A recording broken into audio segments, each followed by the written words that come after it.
Hi, everyone. My name is Nathan Chung. Welcome to the first episode of the second season of the Neurosick podcast. I started this podcast in late 2020 to provide a platform for neurodivergent people to share their stories and to become more visible. All too often, people such as myself who have neurodiverse conditions are invisible, even more so if we do not have a catchy title to CISO, director, or appear in the news or mentioned in an article. That is why, to kick off this new season of the Neurosick podcast, I decided to finally tell my story. I was born in Honolulu, Hawaii, into a traditional Asian family. I graduated from the local college and started working in IT, following a traditional IT career path, a path that eventually led me to work in cybersecurity. I spent 40 years of my life thinking I was normal and just like everyone else. Then in early 2017, I had my first mental breakdown and was traumatized by a high-stress job. It took me on a journey to rediscover myself and to help others. Neurodiversity refers to variations in the human brain that affect learning, attention, and sociability. Conditions typically include ADHD, autism, dyslexia, dyspraxia, Tourette syndrome, and more. Being neurodivergent, not knowing it, and having a mental breakdown felt like driving a car on the road to work as part of their daily commute, and then getting into a car accident and injured. Life changed, and I was mentally broken, not knowing how to pick up the pieces. After my mental breakdown, I started seeing a therapist. A few weeks of therapy helped to stabilize my mental health. I went through testing. I was diagnosed with ADHD, which stands for Attention Deficit Hyperactivity Disorder. It is a mental health condition that can cause issues with focus, attention, hyperactivity, and impulsive behaviors. A single mental health diagnosis should have been enough to get back on track and to move on with my life. The problem was that therapy made me question and reflect upon my life like never before. During therapy, questions came up about my childhood and my life growing up in Hawaii. It was like opening Pandora's box and not being able to close it, because as I delved deeper, more and more questions arose. On top of that, on top of ADHD, I suspected I had autism as well because of my past quirky behaviors and poor social skills. Unfortunately, my therapist was not qualified to do the testing for an adult autism diagnosis. I was referred to a few other people who informed me that they could test and diagnose children, but not adults. That made me feel very frustrated, and I took a different approach. With no luck finding a way to get tested for autism, I started reading books that described experiences of people who are autistic. Autistic people often have trouble with social conversations, interpreting social cues, and often experience mental overloads. Those stories built up inside me like static electricity and hit me like a lightning bolt that lit a light bulb. Then I started to analyze my life growing up in Hawaii and then compared it to autistic traits and stories. It was like looking for IOCs in the security world, which stand for indicators of compromise. These often involve looking at security logs, which is very hard to do. Just think of something like along the lines of the Matrix, all those seemingly random data across the screen. For me, looking through my past history, it was undeniable that I was and am autistic. For people who are autistic, it is a personal decision for each person whether or not to disclose their condition. Autistic people are often perceived to be broken and struggle living a normal life. This leads many autistic people to put on a mask and hide to pretend to be normal in order to fit in. This is called masking.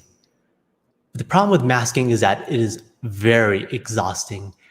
I liken it to running a virtualized server with high demands for RAM on an ancient laptop that is underpowered with very little RAM.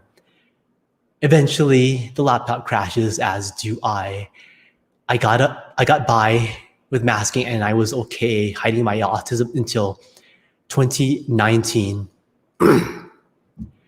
In mid 2018, I interviewed for a new job. I met an incredible guy who made the interview experience amazing, and I got the job. That same guy became my boss, and I was on cloud nine. I had a boss who understood me and supported me. I felt happy. I thrived at work. I won tons of awards. And I felt like my life was finally turning around.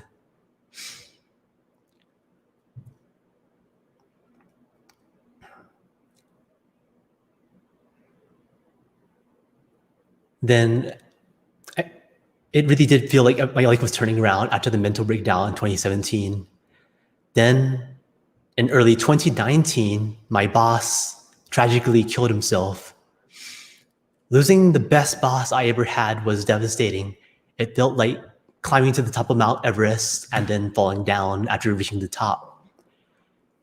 It felt like a mirror was shattered. It felt like another car accident. The suddenness of the tragedy made it feel worse because not just the event, but a few days prior, he had called me and something was wrong. And after learning of the suicide, I felt incredible guilt, as some people often do, just feeling guilty that I could have done something to save his life. As a result, my work suffered. I could not concentrate. I could not sleep. I was constantly having panic attacks and nightmares. I was a mess and I needed help. A few months later, I admitted myself into an IOTP, which stands for Intensive Outpatient Therapy Program. And this was to help address my mental health. Months of therapy and antidepressants saved my life. During therapy, I met many incredible people who also had stories to share. One of them shared her story from the school shooting at Columbine from April 20th, 1999. Those powerful stories also forced me to confront my autism. I also decided in late 2019 to pursue formal testing and diagnosis for autism. Then in 2020, as everyone knows, COVID-19 hit. In 2020, COVID-19 changed the world. The lockdowns, the mask mandates, the travel restrictions. My life was forced to change, as did so many others. Working from home stabilized my mental health and gave me time to embrace my autism instead of running from it. Fortunately, I lived in Colorado and I found people who could do autism testing and diagnosis for adults.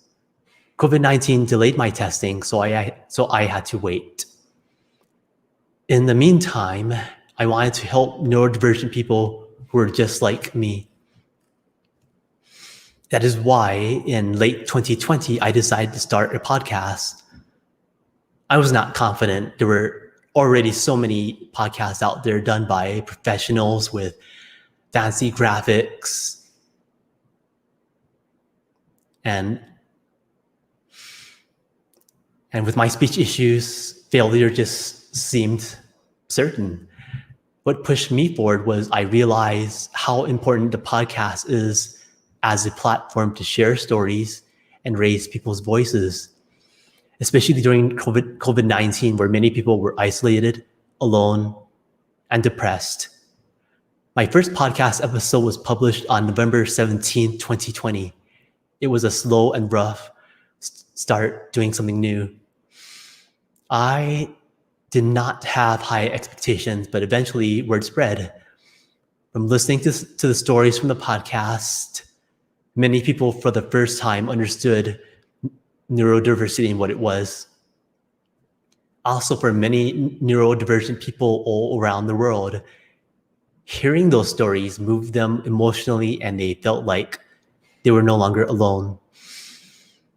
In January 2021, I went through formal testing for autism and ADHD, scoring high for both.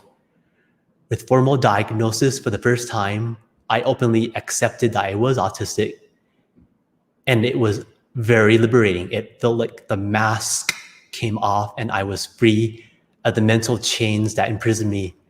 I also no longer felt ashamed to be autistic. It has been a long journey to self-acceptance, but I feel proud to be actually autistic. I am different and not broken. I am neurodivergent and I work in cybersecurity. I am neurosec. Thank you for listening to the first episode of the new season of the Neurosec podcast. These episodes are recorded and live streamed on LinkedIn Live and YouTube. Thank you and have a great day.